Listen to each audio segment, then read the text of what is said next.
تعرفت فتاة على شاب من على الإنترنت، وظلت تبادله الأحاديث فترة طويلة، إلى أن أخبرها أنه متزوج منذ عام ونصف مضى، ولا يتمتع بالسعادة مع زوجته، فدائما الخلافات والصوت العالي عنوان حياتهم.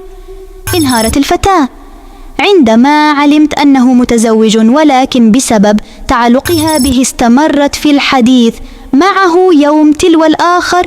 زاد العشق بينهم، وتطور الأمر إلى أن أصبحت المكالمات بينهم بالساعات علي الهاتف. اتفقوا أن يتقابلوا في الخارج.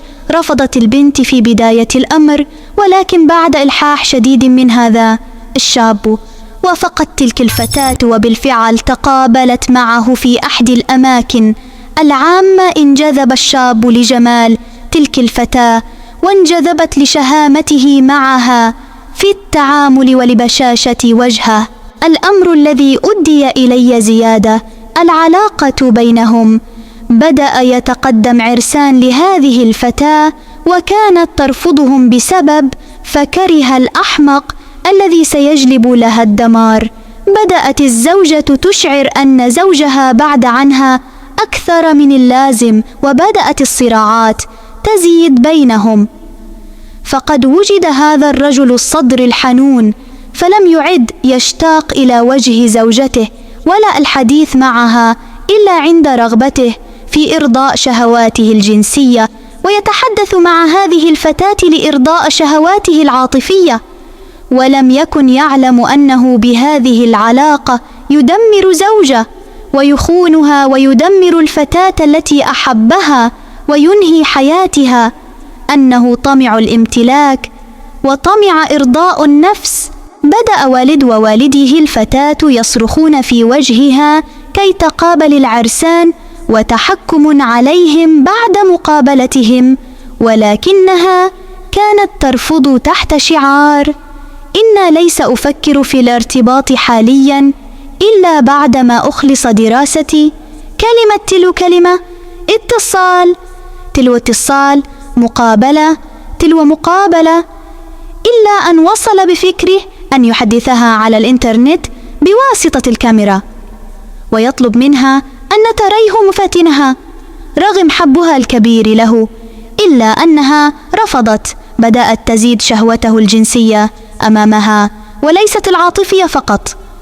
وفي إحدى الأيام طلب منها أن يأخذ معها صورة تذكارية للذكرى، خصوصا أنه مصور ولديه استوديو. فوافقت المسكينة وذهبت لتقابله على عنوان عمله الذي أعطاه لها، فقال لها: اذهبي استعدي للتصوير وسأتي إليك الآن. فذهبت لتعد نفسها للتصوير، أما هو فأغلق باب الاستوديو ووضع لافتة علي زجاج الاستوديو مكتوب عليها: المحل مغلق.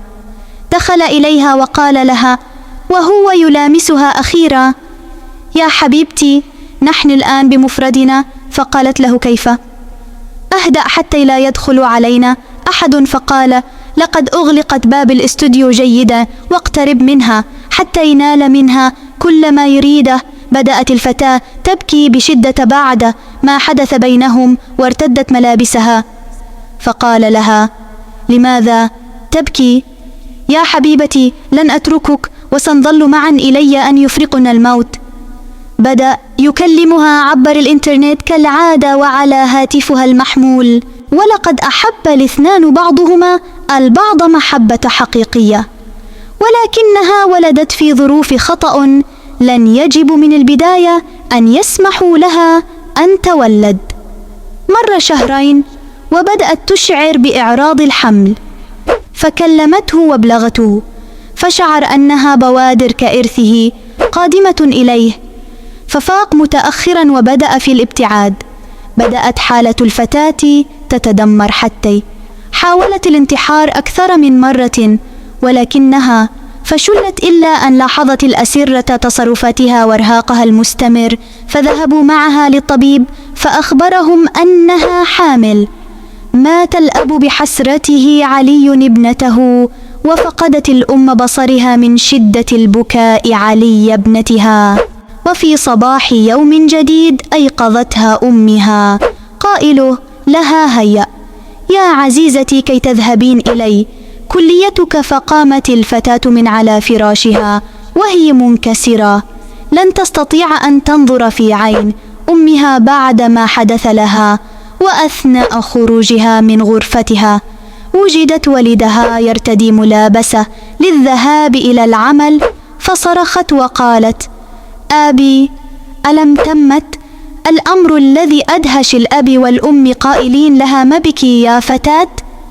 إلا أن غيرت الفتاة موضوعها وصمتت قليلا، ثم غسلت وجهها وهي في ذهول تام، وجلست على حاسبها الآلي ووجدت رسالة من حبيبها قائلا لها: اتمني أن تسمحي لي أن أخذ معك صورة تذكارية يا حبيبتي حتى تظل معي لأتذكرك بها باستمرار. فقالت له: قد أخطأت العنوان. ثم حذفته من عندها وقامت بتغير رقم هاتفها، وشكرت ربها علي الحلم الذي انقذها في الوقت المناسب.